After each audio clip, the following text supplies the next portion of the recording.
Go. We are live now. Okay. Hello, everybody. Good afternoon, good morning, wherever you are joining us from. This is Integrated Institute of Professional Management, popularly known as IIPM. Thank you for joining us today. It's another wonderful time with every one of us. I believe we're having a great day where we are. So this is break time session where we have interactive and a dialogue moment with every one of us. And I believe that we came with some of the questions that have been bothering our mind when it comes to the aspects we are going to look at today. We know how everything is at the moment, and there's a need for us to re-strategize, restructure, and also know what is very important for us to focus on per time. So today we are going to make it more interactive. You will drop your question while we have some prepared questions for our ED today as well. So we are going to be looking at different aspects of leadership, management, entrepreneurship, and of course, and some other areas, that we can look at that will be of benefit to every one of us. So if you have any question where you are now, please kindly make use of the comment section. Ask your question in a manner that will be easier for us to understand, so we can help our executive director. And please, if you have anybody you think they should join this particular session as well, because it's going to be so much informative and educative, reach out to them, kindly like and share the link with them. Let them join us. We're going to make it brief and it will be so interactive. So now I would like to invite the executive director in person of Dr. Ebruche Banito to come up while I'll be asking some questions we are going to look at when it comes to leadership, management, entrepreneurship today, and consulting. All right, so over to you, Dr. Banito. Thank you.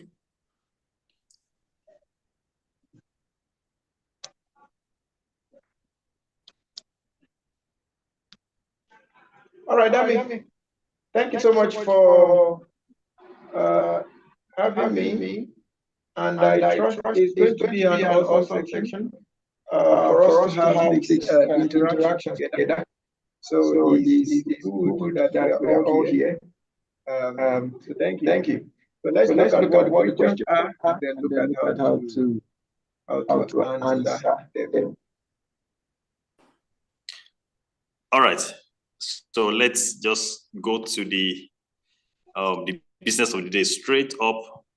All right. So, Doctor, we've dealt with some of these questions before now, but I believe when we emphasize on a particular issue, it brings clarity and direction. If we are to look at the entrepreneurship part, what are the key factors influencing successful entrepreneurship in today's market? What are the key factors? I mean, you can help us maybe 2 or 3, itemize 3 or 2. What are the key factors influencing successful entrepreneurship in today's market? That's the first question, sir. Thank you. Okay, thank you so much. I should talk about 2 or 3. So I will just take a look at 3. Some times ago, we had this discussion on entrepreneurship. And then I remember Dr. Larry being on stage, and this question was thrown to him, and he responded with 3 things. So it's the same thing I'm going to do right now. I'm just going to add to what he said. Now, Dr. Larry pointed out that the major factor affecting entrepreneurship today is knowledge. Okay, is knowledge. So entrepreneurs need to have good knowledge of quite a number of things. You have knowledge of your customers, you have knowledge of your market, you have knowledge of your product, you have knowledge of your value delivery system, you have knowledge of everything you need to have knowledge of. You have knowledge of the kind of people that should be working with you. Okay. So this will summarize it into three: knowledge of your products, knowledge of your markets, and knowledge of your environment. Knowledge of your products, knowledge of your markets, and knowledge of your environment. So this, when it comes to knowledge, these three are important. Then the second thing affecting entrepreneurship, or that could make for successful entrepreneurship today, is networking. Many entrepreneurs have not understood the power of networking. So it's always a function of me, myself, and I. And that's a very big problem for most entrepreneurs. So if we can leverage on networking, improve the quality of our network, that could also go a long way in helping us flourish and prosper as entrepreneurs, especially in time as this. Then the third is on market trends, having good understanding of data, or having good data and interpretation thereof. We are now in a knowledge economy where everything is driven by data, quality data. So entrepreneurs need to also have access to quality data. Okay, entrepreneurs should also build on quality data that could help them make decisions. This data could be on market trends, customer information, and a whole lot of other things surrounding your product, your service, your customers, your markets, and all of that. So these three things are key. You have your market, you have first of all your knowledge. If any entrepreneur that wants to survive and flourish in this time must be addicted to knowledge, okay, must take time to invest in knowledge. And this knowledge is around three things: knowledge of your products or services. So that means you go deep to having good understanding of management, good understanding of operations, good understanding of systems that will deliver a product, and many more. Then number two is knowledge of your market. Do you have good knowledge of your customers? Do you have good knowledge of the market growth, the market value, the market worth? Your product, is it going to be sustainable, and all of that? You need to also put that into consideration. Then the next one is data. Okay, data. We need to put more information or put more attention to data, because we are in a knowledge economy and we are driven by knowledge. So that is very, very important. Okay, I trust that helps. Let's go to the next question. Fantastic. I mean, if there's anything I pick from what you've been saying, is the parts that said you must have knowledge of your products, knowledge of your markets, and knowledge of your environment. I mean, that's just everything for me. So profound. So I believe people are also writing, and they are picking those points. So I want to ask this question concerning management. Doctor, let's look at what are the strategies that are so effective for managing and leading people remotely in this globalized economy. What are the strategies? Okay, you can go ahead if you get the question, sir. So strategies for managing people in a globalized economy, right? Exactly, but it will not come in form that maybe you are not seeing those people physically. Yeah, remotely. If you want to talk of remote work, obviously, you might not have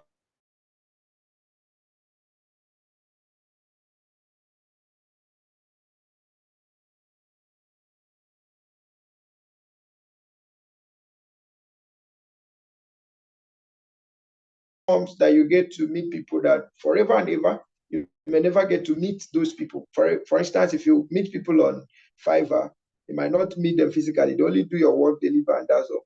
However, let's look at it. What's the strategies for leading people in a globalized economy? You know, this is an extension of the first question you asked. What are the major success factors that entrepreneurs should pay attention to? And then I talked about knowledge of the environment, right? Talked about knowledge of the environment. And of course, in this current era we are, the remote work environment has taken over most of the HR assignment. So if you must succeed as an entrepreneur in this era, you must have good knowledge of your environment in terms of people management, okay? And one of the most cost-effective ways of managing people in this era also is through remote working or freelancing, as the case may be. So what are the strategies you can use to make sure that you manage people effectively using the remote platform? Okay, but before I go through that route, before I answer that question, let me just note that we have different platforms that offer remote job opportunities, but you have to be careful on the platform to use. You must check out the reviews, check out the quality of the people within that environment before you could go ahead and invest your money on people that you don't know. That's one. Apart from platforms, you can also reach out people one-on-one to work with you. Okay, that means before you could start reaching people one-on-one, you must have either tested their credibility by the reviews of what people have said about them, or you've met them in quality platforms where they are giving you the best opportunities of what they are doing. So now coming back to the strategy I would say boils down to one or two. Okay, number one, you must be very good in communication. Okay, effective communication is key in managing people in this remote era. Effective communication is key. Then number two, okay, but when we say effective communication, there are different platforms you can use in driving effective communication. Like now we have utilizing meetings. Okay, so you go ahead and utilize meetings effectively. If there are hangout sections, go ahead and utilize hangout sections, but make sure that you must have effective communication means. Then number two is to have well-defined goals and objectives of the engagement. So there must be terms of engagement. There must be well-defined terms of engagement. We call it remote work, but yet it's still a contract work. Okay, it's still a form of contract. So there must be well-defined terms of engagement for the people. Okay, and then of course, on the terms of defined engagement, we must get to understand um, what are the expected outcomes, at what range, and what pay, and all of that. All of those things need to be put into consideration. Okay, all of those things need to be put into consideration. So I've talked about communication, I've talked about terms of engagement, and of course, under the terms of engagement, there should also be provision for monitoring and evaluation of what has been done. Okay, so there should be a framework for monitoring and evaluation. So I would say these three are good to start with. So there must be effective communication, there must be well-defined terms of reference, and then there must be a good M&E, monitoring and evaluation framework. All right, thank you. Yeah, interesting. Effective communication is key. I picked that. So the question I want to ask now is still kind of intertwined with the previous question you just answered, but I will put it this way so it will be more clear and you help us do justice to it. So in this 21st century, how can leaders adapt their management styles to accommodate diverse teams and perspectives? How can leaders adapt their management styles to accommodate diverse teams and perspectives? People coming from different backgrounds with different, upbringing, different perspectives and the likes. What are the things that leaders can do to bring those people together in such a way that they will have a better result or a great result? Okay, thank you so much for that question on how can leaders adapt management styles to make sure that people are having the best of time working from diverse teams. That's really a great question. One thing we must always keep at the back of our mind is that we are now living in a VUCA environment or a VUCA world where there is high volatility, there is uncertainty, complexity, and ambiguity. And part of the thing that these have introduced is disruption and also managing diversity. Okay, we just spoke about remote working. When you include remote working in your agenda and in your team, you're ready to go out there to say, okay, we are We are open to the diverse category of human beings, and we are willing to work with them. Okay. So question is, how do you get to integrate these people? How do you manage them effectively so that they can deliver results? Okay, so number one, let's get back to the table again. There must be terms of reference of what must be done. Okay, the first terms of reference is going to be more like a policy guideline that will determine how will people be brought into your team, how will people be inducted into your team, how will people be trained, how will they get to adapt to your team. Okay, I think it was just yesterday. I was going through. I saw a pop up on my phone, and then when I opened it, it was UNDP internship program. Okay, and they say you can work from anywhere. You don't need to work from their office in Copenhagen. Okay, you just have to work from anywhere. Okay, and what they are saying is that we're open to diversity, right? We're open to diversity. But if you look at what they've done, they've first of all created policy guidelines as regards to what kind of people are we looking for, what kind of work is this person going to do, what kind of pay is this person going to have. Um, they've created quite a number of things that have cleared off issues of conflict and all of that. So number one, there must be terms of reference, clearly written, clearly spelled out without ambiguity. Then number two is that there must be effective communication. Okay, there must be effective communication. There must be effective communication. Number three, there must be effective onboarding process. There must be effective onboarding process. Number four, there must be effective induction and orientation process. Okay, there must be effective induction and orientation process. Number five, there must be effective coaching and mentoring process. Okay, there must be effective coaching and mentoring process to be able to get these diverse people coming to work together as one. And then number six, which is where I'm going to stop, I'm going to say there should be effective monitoring and evaluation framework also to check what is happening. There is this myth that when you work remotely or when you work in a team that is diverse, that monitoring and evaluation is not strictly followed, but that's not true. When you have a diverse team, there must be an M&E to make sure that they deliver results. All right. Thank you so much for that question. All right, fantastic. I mean, I love how you splitted those responses. I picked the part where you said there must be effective induction and orientation. There must be effective coaching and mentorship, monitoring and evaluation. Those are major things that I could pick. Now, let's look at the other parts. I remember one of our section we had a few weeks ago.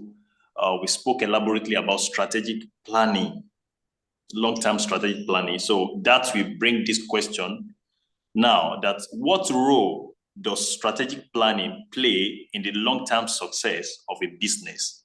What role does strategic planning play in the long-term success of a business? Okay, thank you so much. One more time for that question. Was the role of strategic planning in the long-term success of an organization? First of all, strategic planning is actually carried out with the intention of ensuring long-term success, continuity, sustainability of organization. So what would be the role of strategic planning? Okay, so let us put it this way: that we've decided to be sustainable, we've decided to live on the long run, that no matter what happens, we are going to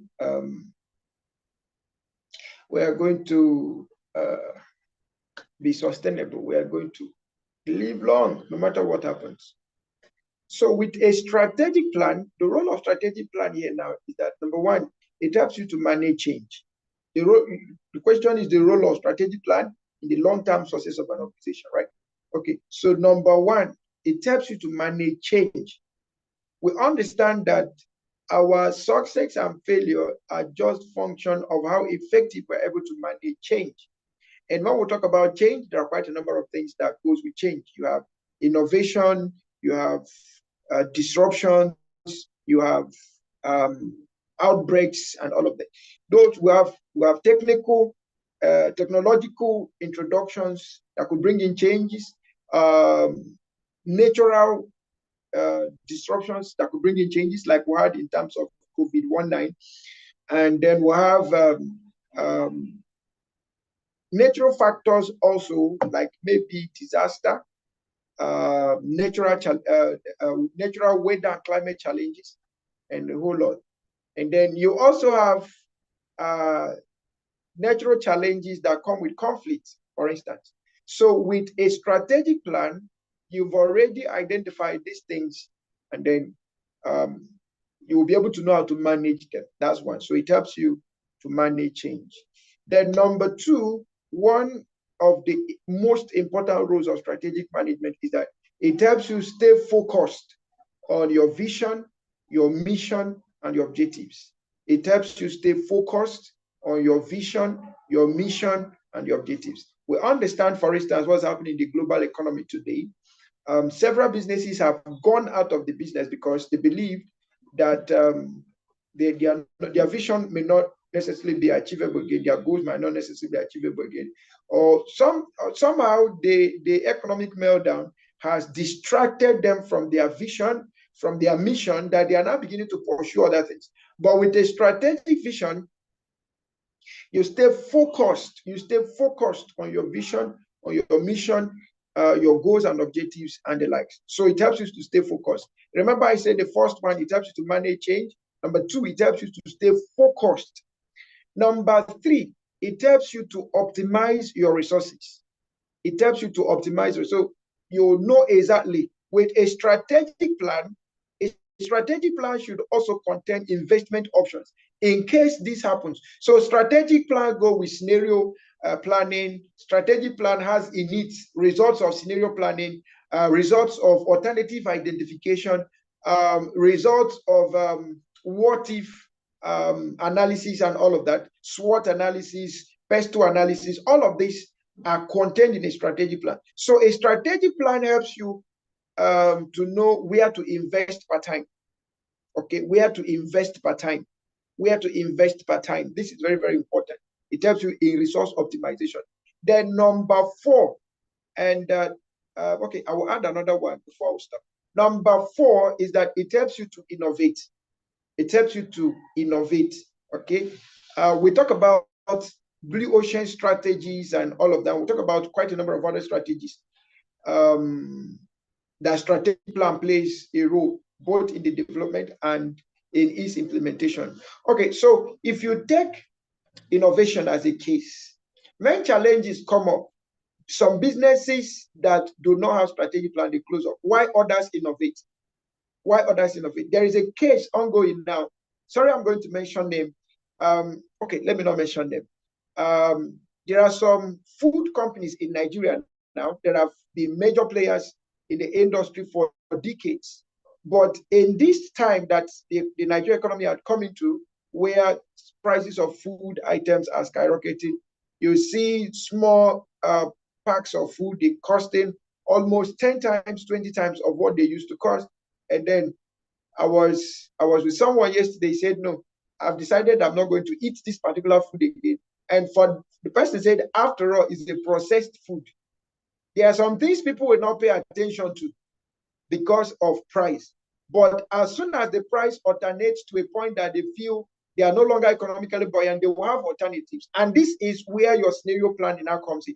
So what if my product, my customers can no longer buy it? What will happen? What will be your alternative? So that helps you with innovation, okay? And not just innovating, but value innovation. Value innovation in the sense that you get to be emotionally intelligent. Your company, your organization get to be emotionally intelligent to know when to increase price and increase value, and then when to reduce price and increase value. I'll repeat this again. Companies need to be emotionally intelligent to know when to increase price and increase value. That is, as price increases, value increases. And secondly, they need to be emotionally intelligent to the point of knowing when to increase value, but price is decreasing. So this is very, very important. So this is the fourth one. And then the fifth one, the role of strategic plan in organizational sustainability. It helps you in diversification. It helps with diversification. So diversification tends to be like, okay, I've said that your strategic plan helps with investment options. Yes. So with that, you can know when to diversify. You can know when to diversify. We've seen companies that came into Nigeria or that started as maybe food companies. They still exist as food companies, but they have diversified into real estate without us knowing. They've diversified into media without us knowing. They've diversified into telecom, into oil and gas, into agriculture, into logistics and transport. Meanwhile, on the face value, we see them as a food company, but on their portfolio, they have diversified. Why? Because there was a strategic plan to tell them, do this, do that, and go this way and go that way. All right. Thank you. Let's go to the next question. I trust I'm doing something. I'm answering the questions as they ought to. Fantastically well. Interesting. It's actually getting deeper. So I was thinking I will ask two more questions, but I will just find a way to wrap it up to one because of our time. Okay. Now, you were talking about the innovation the other time. So that was what actually, prompts this particular question. And I feel maybe you can just lay emphasis on it more. That how can an organization foster a culture of innovation and creativity within their teams and beyond? How can an organization foster a culture of innovation and creativity within their teams? I asked that question because you mentioned a lot of things about innovation and creativity recently. So maybe you can just use that to help us say one or two things before we now wrap it up. Thank you. Okay. Thank you so much, Dami, for that. Let me say it's a strategic question, because that is one of the things organizations are battling with today. And it's not just an African thing, it's not a Nigerian thing, it's a global thing. How do organizations build a culture of innovation? Okay, how do they build a culture of innovation? But before I proceed, I would like to encourage everyone joining us. In case you've not introduced yourself, kindly use the chat room.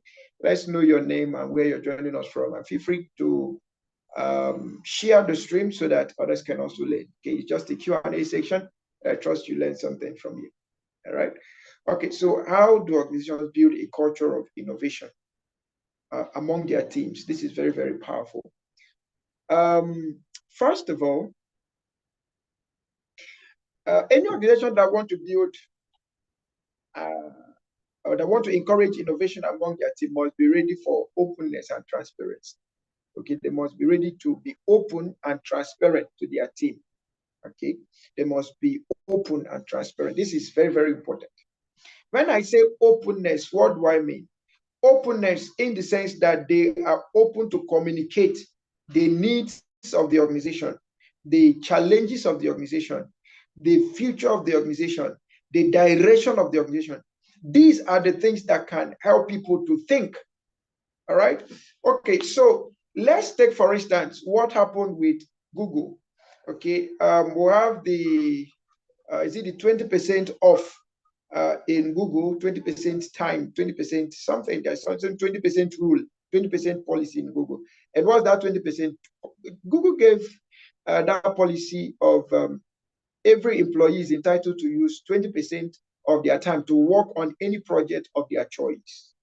Okay, just use 20%.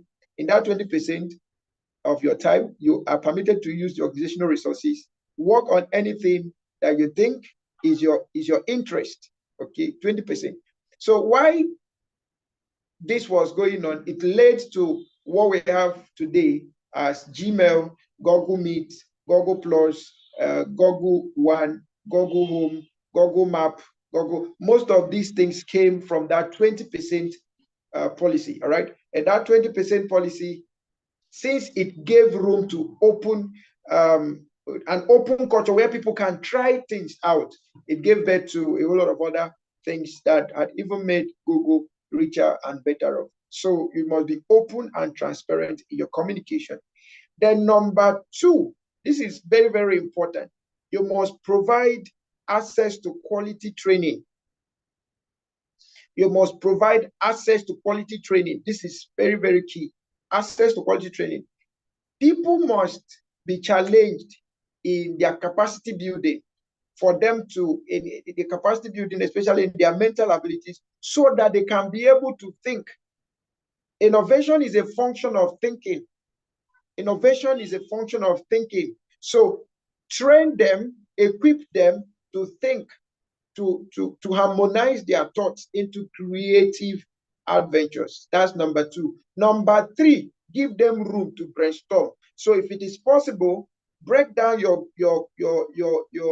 team into groups and then allow them the leisure to work and brainstorm. Okay, allow them to the opportunity to work and brainstorm on projects, brainstorm on how they are to do their work, and with that they will come up with innovative ways of doing things. Then there is what we also call autonomy, work autonomy or work ownership.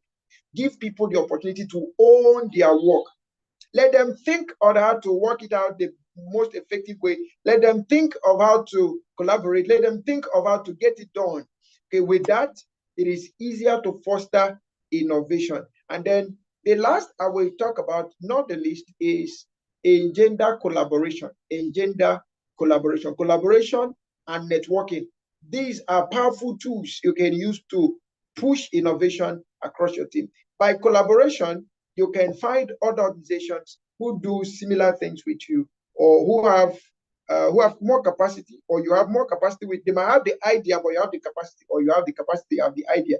Okay, and then you collaborate with them to foster innovations, foster things that will bring in greater input, not just to the organizations, but to the customers, to the economy at large. So let me summarize this again.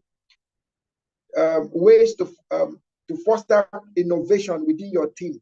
I started with saying that innovation is a critical challenge. Fostering innovation within teams is a critical challenge, all right? And I said to be able to do this, ensure that there is open and transparent communication. Number two, try to give your group the opportunity to brainstorm, put them into teams and give them to brainstorm. I may not be able to arrange it the way I said it earlier. Okay, then I talked about number next, collaborate and network. And then I talked about network, training and development. Okay, so I will add coaching and mentoring, because this is also key, coaching and mentoring. There is another one I wanted to point out, but maybe as we proceed, I'll be able to get them. Okay, but these are very important ways you can foster collaboration, foster innovation within your team. Okay, thank you. All right. Wow. I believe it has been so wonderful so far. I mean, the part of coaching, mentoring is very important when it comes to innovation in any organization. So sense of belonging, it's our theme. It's very from, this is my business. So teamwork is very important in that aspect. All right, so before you give your final word, I would like to welcome some people that just joined us. I believe you've missed some minutes back, so you might need to go back to check what you've been dealing with before you joined us. So please, if you still want to share with your friends, kindly go ahead, or you want us to know where you are joining us from before we wrap this section up because of our time. So, Doctor, thank you for those insightful responses. It's well appreciated. So please just give us the final word concerning everything we've dealt with today in just 1 minute. Thank you, sir. Okay, thank you so much, Dami. Intentionally today, we just wanted to handle Q&A session. Since the year began, we'll be with training and retraining. Okay, but today we just wanted to answer questions as regarding the real-time issues organizations are facing. And thank you for drawing out all those questions, and to the people that sent in their own questions also to help this conversation today. We thank you so much. Now, in the final wrap-up, whether you are a consultant, an entrepreneur. Of course, as a consultant, you're an entrepreneur. Management consultant, any other form of consultant, you are the business executive and all of that.